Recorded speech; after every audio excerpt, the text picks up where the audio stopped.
Ako si Tom, isa akong engineer. Kami ang gumagawa ng mga tulay at kalsada sa inyong barangay. At ito naman ay ang aming mga plano na sinusunod para siguradong magiging matibay ang inyong mga tulay at kalsada. Pero pwede rin siyang turotot. Ito naman ang simbolo ng DPWH. Ito ang sangay ng ating gobyerno na gumagawa ng mga kalye at tulay upang mapabuti ang buhay ng bawat Pilipino. Para din po ba sa amin ang kalye at tulay na ito? Aba oo, lalong-lalo na sa inyong mga kabataan. Pilipino kayo, di ba? Pilipino kami!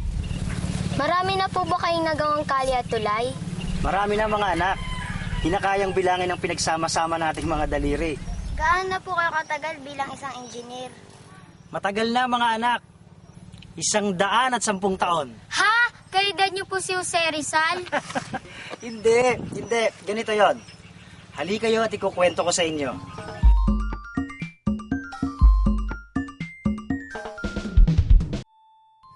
Panahon pa lamang ng Kastila ay may kagawaran na ng public works.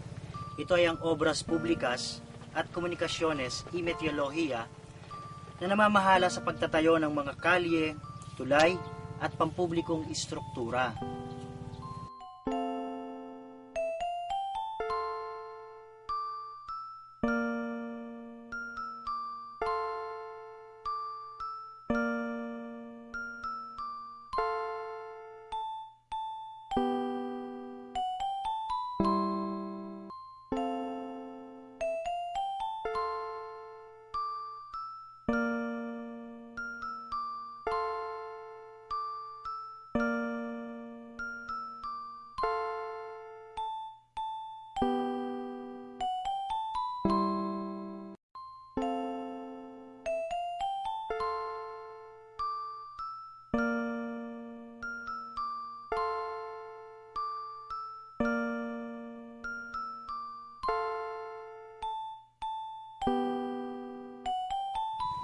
Unang itinatag ang DPWH sa pamumuno ni General Emilio Aguinaldo.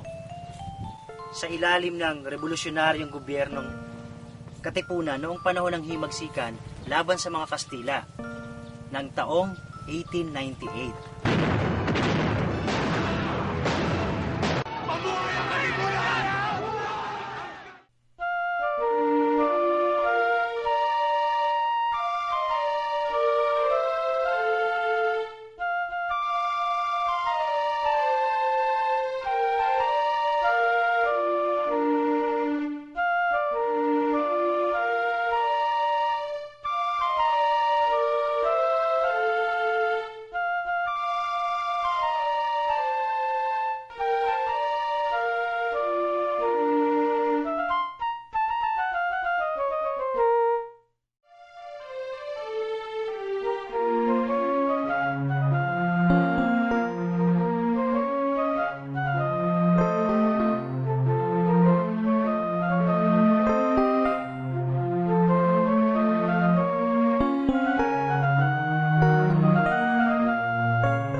Naku, edi nabaliwala po yung mga pinaghirapan ng mga engineers natin noon.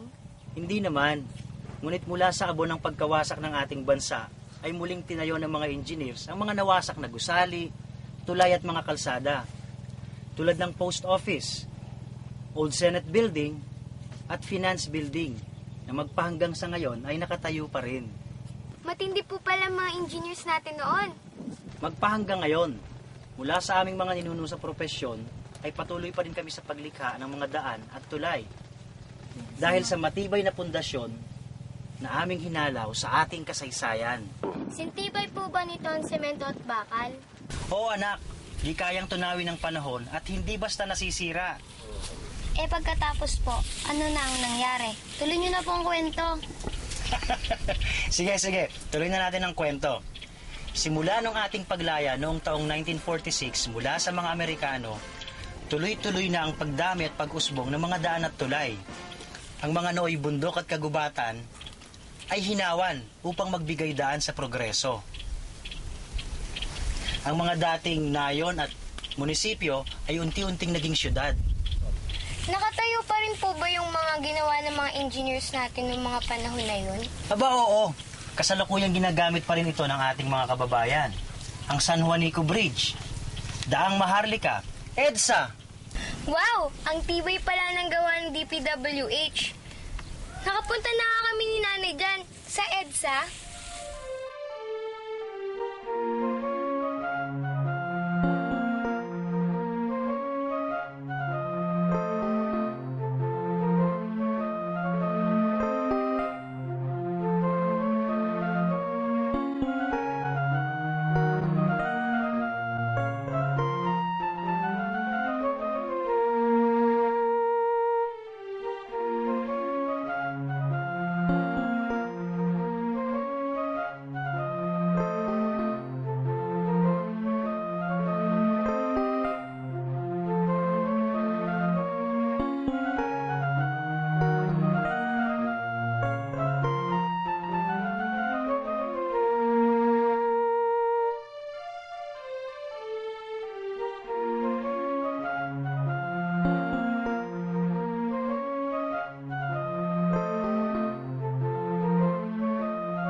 Kuya Tom, sundalo po ba ang engineer? Bakit po may helmet kayo?